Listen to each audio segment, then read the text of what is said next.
Mesdames et messieurs, bonjour. La une au Burkina concernant la liberté de la presse, une nouvelle disposition a été adoptée en Conseil des ministres extraordinaire du 30 juillet dernier. Il s'agit de la loi sur la dépénalisation des délits de presse. En attendant son application, c'est le code pénal qui fait cas de disposition. Le point dans ce journal. Élection au Burkina, les travaux de la commission ad hoc de la validation des dossiers de candidature pour les législatives ont pris fin hier. 4 listes ont été jugées invalides. Le point dans ce 13h. Justice Kofi Pepra est le nouveau lauréat de la deuxième nuit des sabots d'or. Bienvenue au 13h de Burkina Info. Le Conseil des ministres extraordinaires du gouvernement a adopté une nouvelle disposition, celle relative à la dépénalisation des délits de presse. En attendant son application réelle, Bourema Ouedraogo a été condamné à 3 mois de prison ferme assortie d'une amende de 300 000 francs CFA. De ce fait, les hommes de médias demandent son application. Joël Zundi.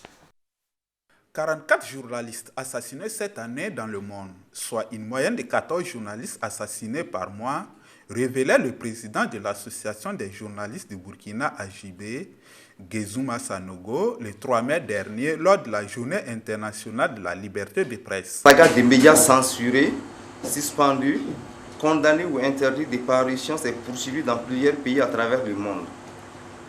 Les journalistes, quant à eux, continuent de payer un lourd tribut dans leur quête d'information. Menaces, emprisonnement, passage à tabac ou assassinat. Ainsi, en sa séance du Conseil extraordinaire du 30 juillet 2015, le Conseil des ministres adopta un projet de loi sur la dépénalisation des délits de presse au Burkina Faso. Même si pour le moment, le code pénal reste en vigueur pour certains délits causés par les professionnels de médias, foi du ministre de la Communication, porte-parole du gouvernement, Frédéric Nikiema. Il faut dire qu'il y a la question donc des directeurs généraux qui seront désormais donc désignés par appel à candidature. Il y a la question aussi qui est liée au fait qu'il y aura une suppression des peines privatives de liberté, ce qui est très important donc pour les journalistes. Et les peines d'emprisonnement vont être remplacées par des amendes. Mais il est important de dire que cette dépénalisation est partielle, en ce sens que le code pénal continuera donc à s'appliquer pour un certain nombre d'infractions de presse. Une semaine seulement après l'adoption de ce projet de loi en Conseil des ministres, le directeur des publications du bimensuel Le Reporter a été condamné à une peine d'emprisonnement de 3 ans ferme par le tribunal de grande instance de Ouagadougou dans un jugement rendu le 23 juillet 2015. Le journal a été astreint en justice pour diffamation par l'avocat Maître Bouyen Armand. Pour la Société des éditeurs de presse, le Conseil du bimensuel Le Reporter a démontré la véracité des faits avec des preuves irréfutables. Et malgré les incohérences et failles manifestes dans les dossiers de l'accusation, Bourema Ouedraogo se voit infliger une peine de prison de 3 ans et une amende de 300 000 francs CFA. Le mardi 11 août prochain, la Commission électorale nationale indépendante publiera la liste des candidats aux prochaines élections. En attendant, la commission ad hoc chargée de valider les dossiers de candidature l'a fait savoir hier. Joël Zundi. Les dossiers de candidature des candidats à l'élection législative couplée à la présidentielle du 11 octobre 2015 ont été passés au peigne fin par la commission ad hoc de validation mise en place à cet effet par la Commission électorale nationale indépendante.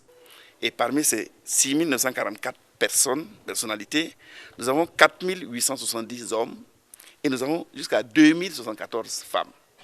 Par rapport à 2012, nous sommes en progrès et nous pensons qu'effectivement, la démocratie est en marche dans le pays. Toutes les dispositions vont être prises, en tout cas du point de vue de la CENI, pour pouvoir continuer de cette manière-là dans la gestion du processus. C'est donc ce lundi 11 août que la CENI procédera à la publication officielle.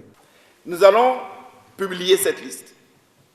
À la suite de la publication de cette liste, évidemment, les recours de l'article 193 sont ouverts à l'ensemble des citoyens.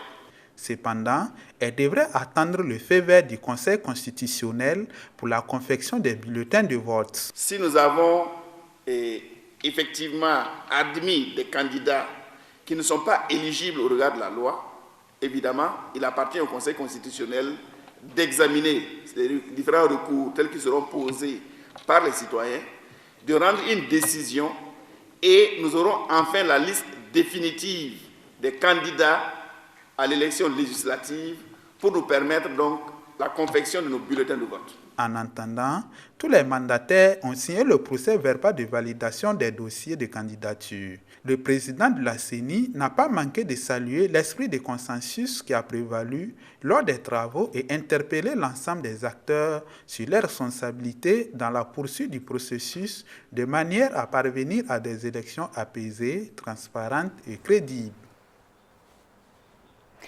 Et à l'issue des travaux, la commission chargée de valider les dossiers a procédé à l'invalidation de 4 dossiers de candidature de partis et formations politiques.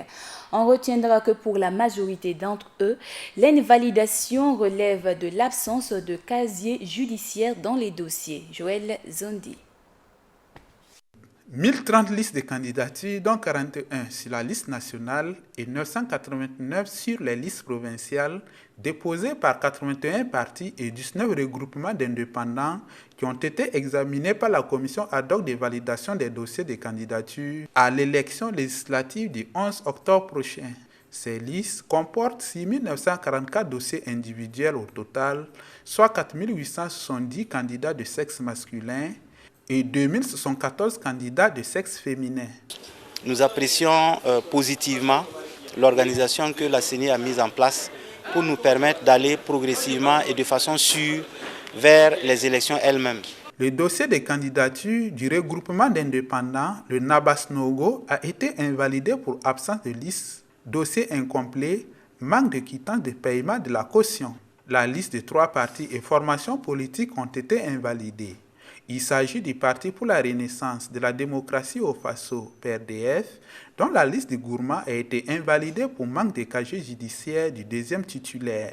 Du Parti Fasocrate, dont la liste du Kadiogo a été invalidée pour manque de casier judiciaire du 9e suppléant. Et enfin, le Parti républicain pour l'indépendance totale, Prit Lanaya, dont la liste des Banwa a été invalidée pour absence de deuxième suppléant. La province des Banwa qui a été invalidée parce que sur 4 candidats, 2 titulaires et 2 suppléants, il y avait un suppléant qui manquait. Nous avons pris notre mal en patience et nous nous sommes dit en tant que républicains légalistes, il n'était pas de notre devoir de contester ou d'ester en justice contre cette disposition. La liste officielle sera rendue publique le lundi 11 août 2015 par la CENI. À partir de cette date, les contestations portant sur les actes du président de la CENI pourraient être introduites en application des articles 181 et 182 du Code électoral. Intéressons-nous à présent aux voiries et à la canalisation dans la ville de Ouagadougou. Pendant que certains quartiers sont bien viabilisés, dans d'autres c'est le calvaire pour avoir accès à sa demeure. Manque de caniveaux, de routes praticables si bien que les voies d'eau se confondent aux voies principales. Le point avec Ibrahim Sanou. Nous sommes ici à Ouara 2000. Les voies principales sont dégagées et les routes sont bitumées. Non loin de là est notre quartier, Karpala. Pour accéder à ce quartier en ces temps de pluie, c'est un véritable combat. Là se limite le goudron. Après une pluie, cette voie est impraticable et cela n'arrange pas la population. L'état de la voie est vraiment criard. Parce qu'après la pluie, il n'y a même pas de route pour passer. C'est-à-dire c'est toute une gymnastique pour passer. Donc en tout cas, moi, je voulais interpeller les autorités communales là, s'ils pourraient songer à faire des canalisations pour évacuer les eaux là, pour qu'on puisse avoir une route.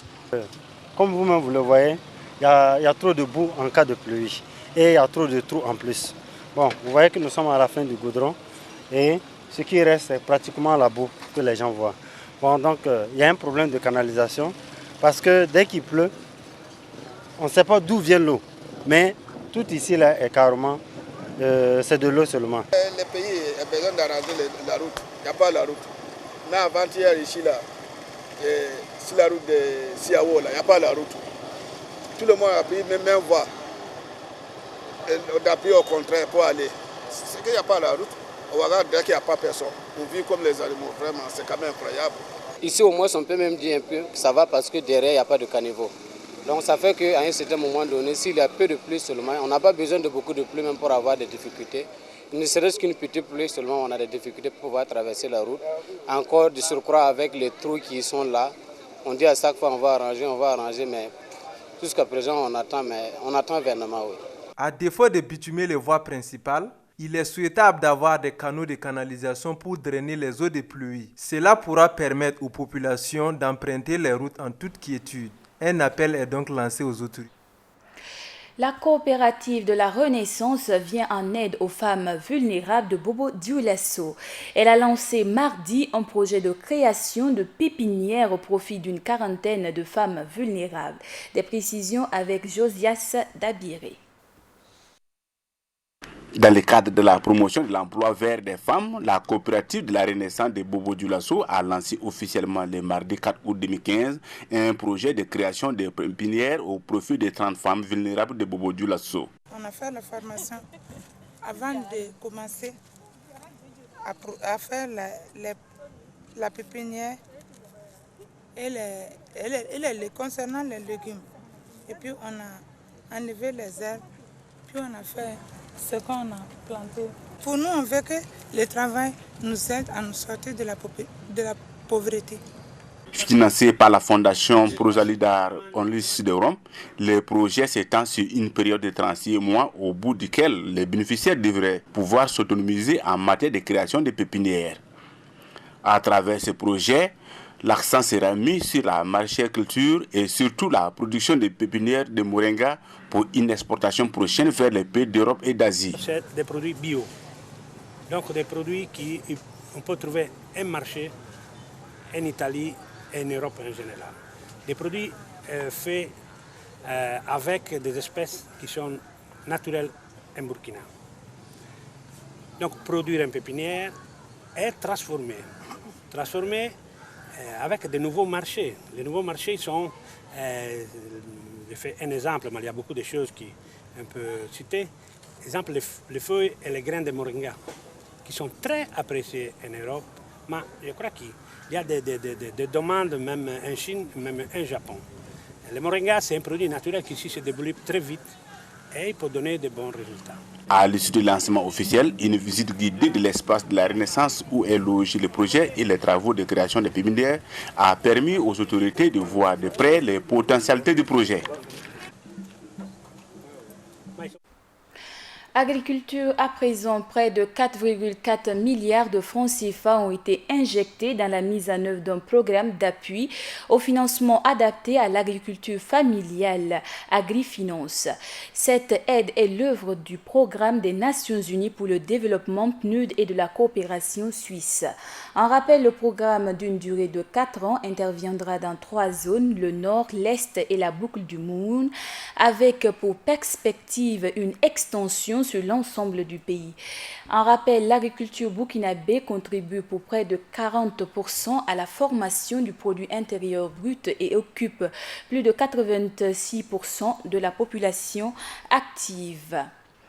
Justice Pepra Kofi, sociétaire du Racing Club de Bobo-Dioulasso, est le lauréat de la 2e nuit du Sabot d'Or 2014-2015. En plus de cette distinction, il est reparti avec le trophée du meilleur joueur étranger, Lassane Ouedraogo. Justice Pepra Kofi du Racing Club de Bobo-Dioulasso succède à Aboubakar Traoré, sociétaire de l'Étoile filante de Ouagadougou EFO, à la 2e édition des Sabots d'Or, cérémonie de récompense des meilleurs sportifs du Burkina. Il ravit également le Sabot d'Or, meilleur joueur étranger de la saison, face à son coéquipier Samuel Akwasi Amoto et Valentin Kouakou de l'AS Sonabel. Un prix qui invite à travailler dur selon l'impétrant. Je suis très content de recevoir ces prix et je suis très content de jouer dans le championnat burkinabé. J'ai commencé à jouer dans le championnat la saison dernière et je pense que le niveau du championnat est assez bon. Ces prix m'encouragent à persévérer dans le travail. J'ai travaillé très dur cette saison et j'aimerais inviter mes coéquipiers et les autres joueurs à travailler dur. Si tu travailles dur, Dieu va t'aider. En plus du prix convoité Sabot d'Or, le comité d'organisation a décerné d'autres trophées. Dans la catégorie meilleur espoir, c'est Mohamed Silla de l'Union sportive des forces armées qui a ravi le trophée. Chez les coachs, Oscar Barro du Racing Club de Bobo Dioulasso détient la palme face à Mousso Ouedraogo de l'Union Sportive de Ouagadougou Uzo et Mouni Kwanda de Kassoum Ouedraogo d'Iziko Academy Football COSAF. Un sabot d'honneur a été décerné à Moumouni Dagano, ancien cadre de l'équipe A du Burkina Faso. Un pari réussi selon le promoteur Isiaka Ilboudo, chroniqueur sportif à la radio jeunesse. Quand on regarde la mobilisation des journalistes, les caméras, les micros qui sont devant moi, je peux dire que je suis comblé. Malgré cette situation morose, économiquement parlant, ils ont pris la responsabilité, le risque, bien sûr le risque mesuré de nous accompagner. Cela veut dire qu'ils ont des idées futuristes, ils pensent que le lendemain sera encore meilleur. Donc nous on profite de leur dire merci. Sinon ça a été très difficile, ça je vous le dis. Des difficultés qui ont amené le parrain Kassoum Ouedraogo d'Iziko à inviter les sponsors et autres mécènes à s'approprier l'événement. Les sabots d'or veulent contribuer au renforcement de la politique de la Fédération burkinabé de football pour l'émergence du championnat national, émergence qui passe nécessairement par l'implication de tous. Championnat national d'escrime, Mariam Ouattara est la nouvelle championne nationale d'escrime. Elle est venue à bout de son duel face à la championne Rachidatou Sawadogo. Chez les hommes, c'est Kuala Nabil qui a ravi le trophée. Les détails dans cet élément signé Hassan Nakro. Tous en médaille d'or, eux, c'est les finalistes du championnat national d'escrime, une discipline disputée avec 3 armes principales dans le fleuret, communément appelée arme d'initiation, le sabre et l'épée. Pour le fleuret féminin, c'est Ouattara Mariam de Dédougou qui a pris le dessus sur la championne de la saison dernière, Sawadogo Rachidatou, et du côté masculin, la victoire est revenue à Kuala Nabib. Ça m'a surpris. Je m'attendais à ça, mais vraiment, je n'étais pas sûre à 100% de gagner. Aux éliminatoires, elle m'a battu. Grâce à Dieu, je me suis qualifiée deuxième au classement et on s'est recroisés au final. Donc c'est face à la défaite et des éliminatoires que j'ai douté de victoire. Ce soir, c'était juste des erreurs techniques. Je sais, j'aurais dû plus m'appliquer, mais c'est pas grave parce que j'ai été championne plusieurs fois et puis bon, cette fois-ci, c'était pas ma chance, quoi, c'est ça. Mais je félicite mon adversaire. Et rendez-vous l'année prochaine. Je vais mieux me préparer. Ça va aller. Pour le président de la fédération, c'est un pari gagné. Sentiment de joie. Et je suis comblé, en tout cas, de la prestation de mes athlètes. Surtout l'engouement cette année qui est, en tout cas, un championnat qui a connu beaucoup plus de participation que l'année dernière. Et surtout au niveau technique aussi, en tout cas, une amélioration au niveau technique. Donc je suis vraiment comblé, satisfait. Il faut noter que cette discipline est peu connue du public burkinabé et l'objectif de la fédération est de la vulgariser afin qu'il y ait plus d'adhérents. Cette semaine, beaucoup de choses se sont déroulées et même la catastrophe a été frôlée à Bisgui. Aussi, le Burkina a commémoré ses 55 ans d'indépendance. Nous vous invitons de par ce reportage à revivre ces différents événements. Doumadier Guel Rodrigue. Suite à l'inondation survenue à l'arrondissement 8 de la ville de Ouagadougou-Bissiguen, une équipe gouvernementale composée du ministre de l'Action sociale et celui de l'administration territoriale s'est rendue sur les lieux le lundi 3 août. Après avoir témoigné la solidarité du gouvernement aux sinistrés qui ont finalement trouvé refuge à l'école primaire, la délégation est allée constater les dégâts causés par la pluie. La famille révolutionnaire et sankariste a commémoré ce mardi 4 août le 32e anniversaire de l'avènement de la révolution au Burkina Faso, autrefois Haute-Volta, une révolution qui avait porté au pouvoir le capitaine Thomas Sankara. Pour marquer d'une pierre blanche ce premier anniversaire post-insurrectionnel, l'Union des révolutionnaires pour le Faso a organisé une conférence de presse au cours de laquelle elle est revenue sur les événements du 17 mai 1983 et qui ont conduit à la révolution du 4 août 1983 avant de faire le parallélisme entre l'insurrection populaire du 17 mai 1983 à celle des 30 et 31 octobre 2014. Valère Sommet, conférencier du jour, a qualifié l'insurrection populaire d'octobre 2014 de révolution étouffée dans l'œuf et pleine de cacophonie. Par contre, selon ce dernier, celle du 17 mai a été une réussite car ayant abouti à la révolution du 4 août 1983. Les Burkinabés ont commémoré le mercredi 5 août le 55e anniversaire de l'accession de notre pays à la souveraineté nationale. C'est le 5 août 1960 que le président Maurice Yamiego, en présence des présidents ivoiriens, nigériens et béninois, et devant des milliers de voltaïques, a proclamé à la place de la nation le discours libérateur pour notre pays. Le même jour, au stade du 4 août de Ouagadougou, l'Union sportive des forces armées venait de décrocher son 4e trophée de la Coupe du Faso. Elle a neutralisé son adversaire, l'association sportive des fonctionnaires de Bobo-Dioulasso, par le score de 2-0. Ainsi, l'équipe militaire, en plus de la Coupe, empoche la somme de 10 millions de francs CFA et prendra part à la campagne africaine de football. Ce même jour se déroulait l'examen de validation des dossiers de candidature des 79 partis politiques, 2 formations politiques, 18 organisations et regroupements d'indépendants pour les élections législatives d'octobre 2015. 10 sous-commissions ont été créées pour examiner en commission les différents dossiers en candidature. 1030 listes de candidatures ont été examinées par la commission de validation le samedi 8 août 2015. Pour absence de listes, des dossiers incomplets et de manque de quittance de paiement de caution, le dossier de candidature du regroupement d'indépendants à Basnoro a été invalidé. 3 partis et formations politiques ont vu leur dossier de candidature invalidé par la commission. Il s'agit du Parti pour la Renaissance et de la démocratie au Faso, PRDF, dont la liste de FADA a été invalidée pour manque de casier judiciaire du 2e titulaire.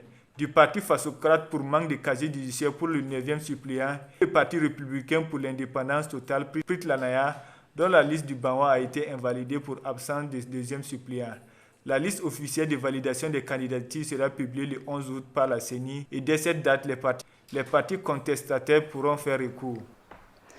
Allons à présent en Mauritanie. Aminetou Mint El Mokhtar, président de l'Association mauritanienne des femmes chefs de famille, a été proposé pour postuler au prix Nobel de la paix 2015. Mint El Mokhtar a été proposé à cette distinction par de nombreux acteurs de défense des droits de l'homme en Europe.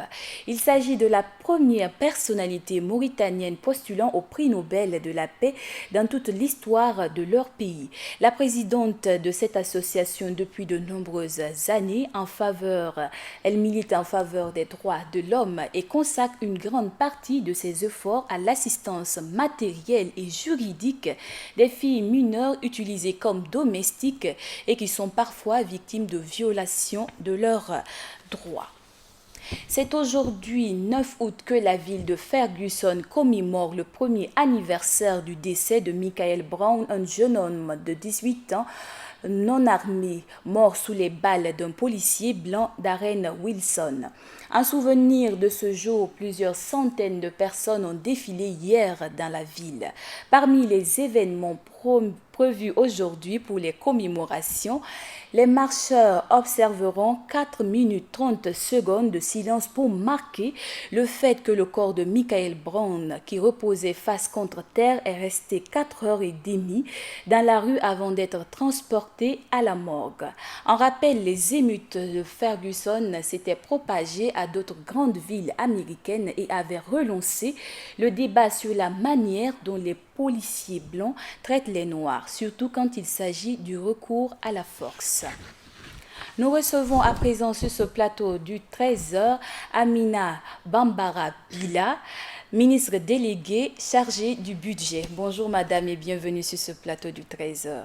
Merci, bonjour et merci de nous recevoir sur votre plateau et félicitations pour ce travail de communication que vous faites et qui contribue au développement de notre pays. Plein succès à cette chaîne qui vient de s'ouvrir.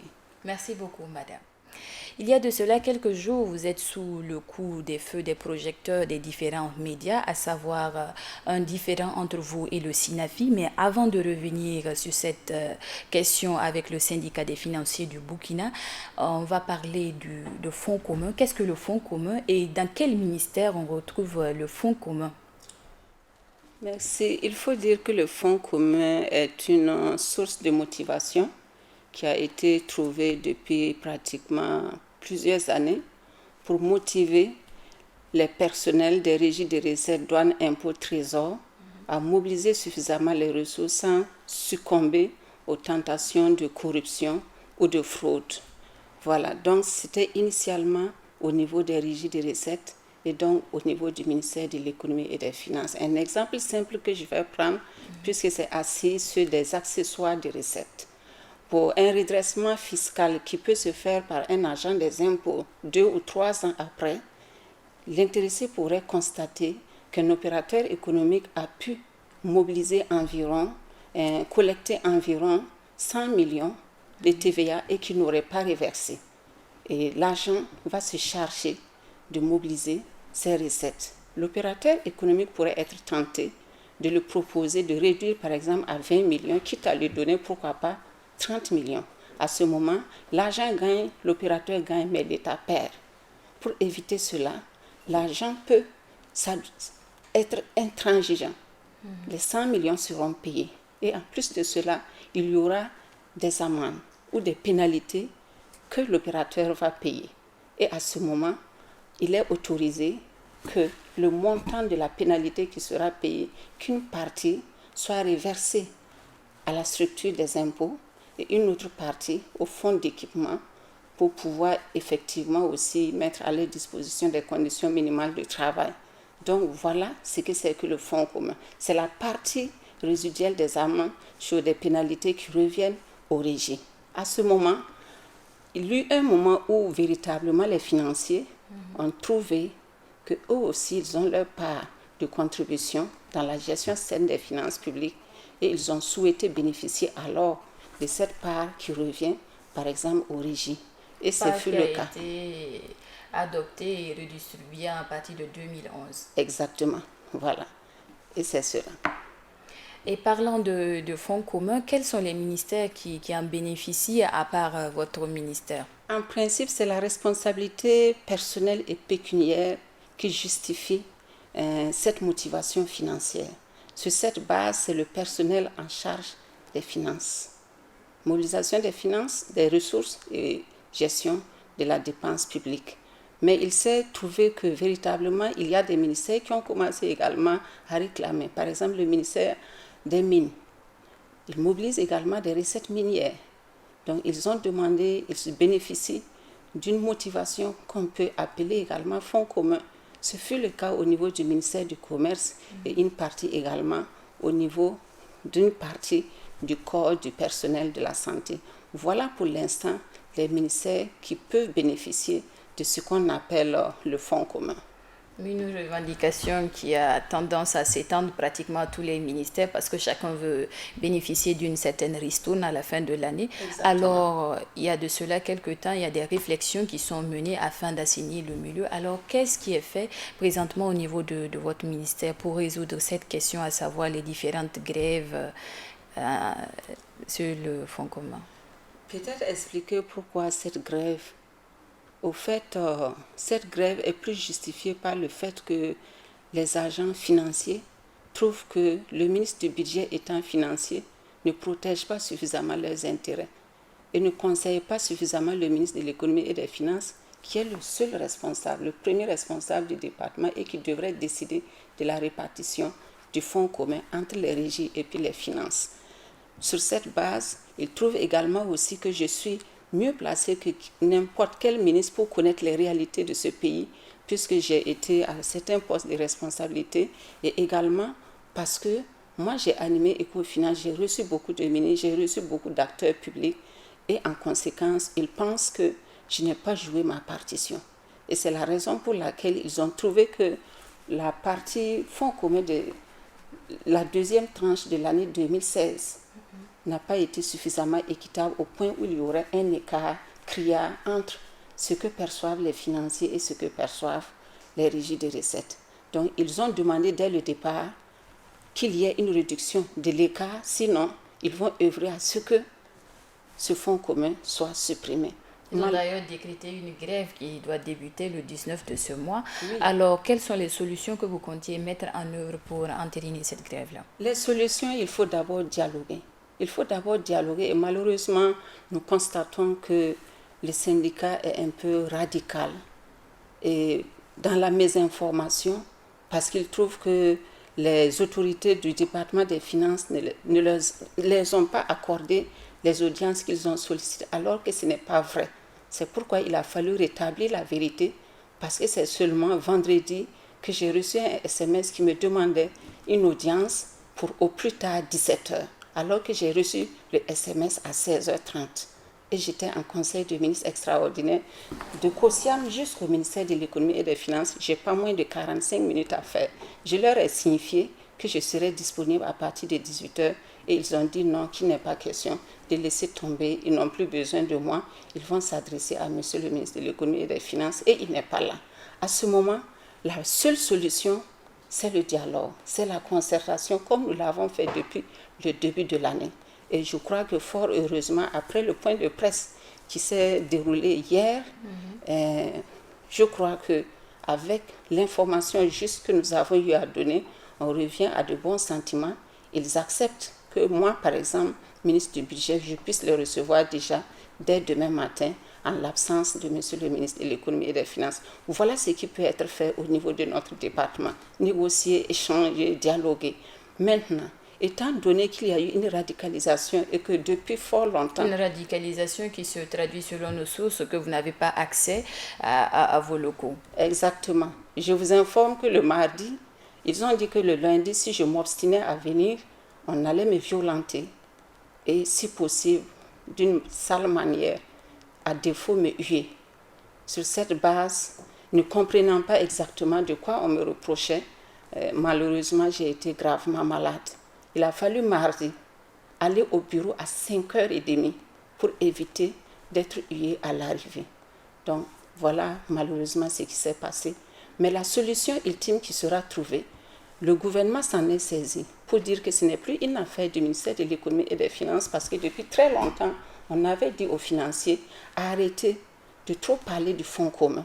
Parce que pratiquement... Fonds commun d'ailleurs qui est qualifié par certains burkinabés comme une manière de valoriser des super agents dans la fonction publique du moment où ils bénéficient de sommes astronomiques à la fin de l'année. Ce n'est pas forcément des sommes astronomiques. C'est pas forcément des sommes astronomiques au regard de la tentation auquel ils sont confrontés.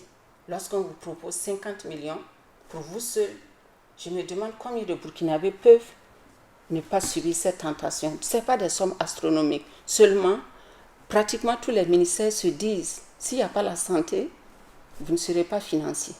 Si l'éducateur n'était pas là, l'enseignant n'était pas là, vous ne pouvez pas être financier. Et ainsi de suite, si bien que tous les ministères réclament, pourquoi pas un fonds commun ou un 13e mois. Et c'est dans ce sens que le gouvernement s'en est saisi pour dire qu'il va falloir former un groupe de réflexion pour mener la réflexion d'ensemble, aussi bien pour les finances publiques que pour tout l'État burkinabé, comme c'est le cas dans beaucoup de pays, parce que c'est une réalité au niveau des pays francophones.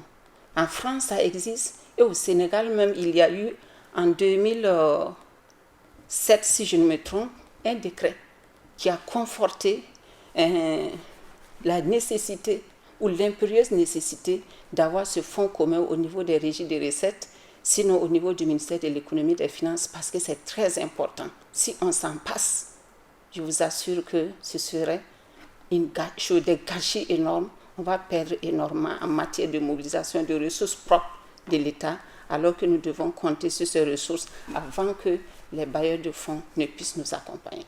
Parlant du fonds commun, en 2012, il y a eu des difficultés de financement de ce fonds, si bien que l'État, de par son budget, a été obligé d'assumer les 14 milliards de francs CFA consacrés à ce fonds-là. N'est-il pas meilleure solution dans cette perspective, voire mettre fin à ce fonds? Oui, parce que lorsqu'on dit qu'on ne peut pas, je ne veux pas devancer l'iguane dans l'eau, en donnant déjà des pistes de solutions pour ce qui concerne le groupe qui sera mis en place pour assurer la réflexion. Nous avons dit que c'est des accessoires de recettes. Et chaque année, le nombre d'agents ne fait qu'augmenter. Et malheureusement, les agents pensent que d'une année à une autre, il faille obligatoirement augmenter la masse qui leur revient, sinon le montant qui leur revient, alors que c'est impossible. C'est impossible. Et à ce moment, on risque à utiliser des ressources budgétaires pour motiver, alors que ça devrait être des accessoires des recettes. Et dans ce cadre, même le contribuable burkinabé était obligé de payer à hauteur de 5% pour pouvoir que ce fonds-là continue de survivre. Alors, le contribuable se pose la question, pourquoi promouvoir de super argent qui d'ailleurs même sont arrivés en liste de la corruption au Burkina, selon le dernier rapport en date du RENLAC? Je ne saurais vous confirmer que le contribuable a dû débourser plus pour que véritablement on paie ce fonds commun. Toujours est-il que si je dois répondre à votre question, pourquoi en dépit de cela, notre ministère est reconnu comme étant le ministère entre griffes le plus corrompu. Moi, j'ai toujours envie de vous poser la question, ou posez-moi la question d'une autre manière. S'il n'y avait pas ces motivations, est-ce qu'on ne serait pas à un niveau de corruption plus élevé? Et là, ayant été ministre, ayant été agent financier à plusieurs postes, et étant aujourd'hui ministre du budget, je vous dis oui. S'il n'y avait pas ces motivations, eh bien, nous allons perdre énormément et peut-être il y aurait plus de corruption du fait des agents du ministère de l'économie et des finances. Donc, il faut impérieusement conserver ces fonds pour les agents, mais maintenant le comment et comment le répartir aussi, éventuellement pour d'autres ministères, c'est le groupe qui va décider. Mais il faudra qu'on retienne une chose, c'est du fait de la responsabilité personnelle et de la responsabilité pécuniaire qui repose sur les agents qu'on trouve la nécessité de les motiver. Alors, Madame la ministre, à un tel point, qu'est-ce que vous avez à dire au syndicat des financiers du Burkina? Véritablement, c'est leur dire que nous sommes ensemble, contribuons à assainir davantage les finances publiques et que je suis le ministre de leur ministère et également le ministre de tout l'État burkinabé. Et qu'en conséquence, qu'ils m'excusent sincèrement. Pour qui me connaît, je ne suis pas dans le favoritisme. Ce n'est pas parce que je suis financier que je vais accorder des avantages monstres aux financiers au détriment des autres corps du ministère de l'économie et des finances. Et j'aime prendre l'exemple, les douaniers sont au jour le jour exécutés dans l'exercice de leurs fonctions. Il en est de même des fiscalistes, les gens des impôts. Et in fine, au niveau du trésor, la justice voudrait quand même que dans le partage de ce fonds commun, que ce soit au prorata des risques qui pèsent sur chacun d'entre nous, à l'image de notre main, qui a 5 doigts qui n'ont pas la même longueur ni la même grosseur. Simplement leur dire que nous, on est disponible pour le dialogue, le ministre de l'économie et des finances et moi, comme on l'a affiché depuis le début.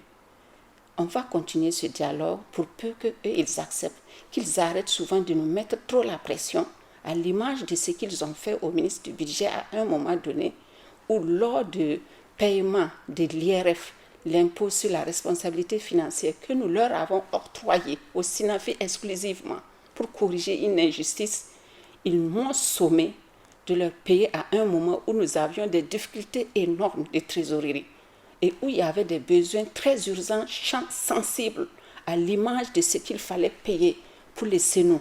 Parce que les SENO a eu une dotation budgétaire qui ne permettait pas d'aller au-delà de 3 mois de prestations de services. Il fallait rapidement prendre en charge l'achat de gaz au niveau de Yalgado, Sanoussourou et l'hôpital Blaise Compaoré.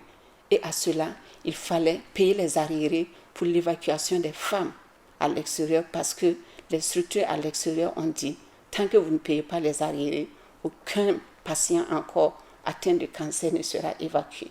Donc, en tant que ministre du budget, j'ai le devoir et cette responsabilité de faire une lecture horizontale et prioriser certaines dépenses dans la programmation du paiement. Donc, comprenez-nous, asseyons-nous ensemble, trouvons des solutions pour le fonds commun d'aujourd'hui, si c'est encore possible. Sinon, on va s'engager à ce que ce soit pérennisé au niveau des années futures, que le nouveau gouvernement qui viendra, que nous puissions leur donner assez d'éléments pour que les acquis soient préservés et éventuellement, si les perspectives de mobilisation de ressources, donc y compris les pénalités, sont améliorées, qu'on puisse étendre ça pratiquement à d'autres ministères. Mais si toutefois, il y a la responsabilité personnelle et financière et pécuniaire qui pose sur l'ensemble des agents. Donc, dialogue, c'est tout ce qu'on leur demande et c'est ce que le gouvernement de transition ne fait que demander et ne sait que faire depuis que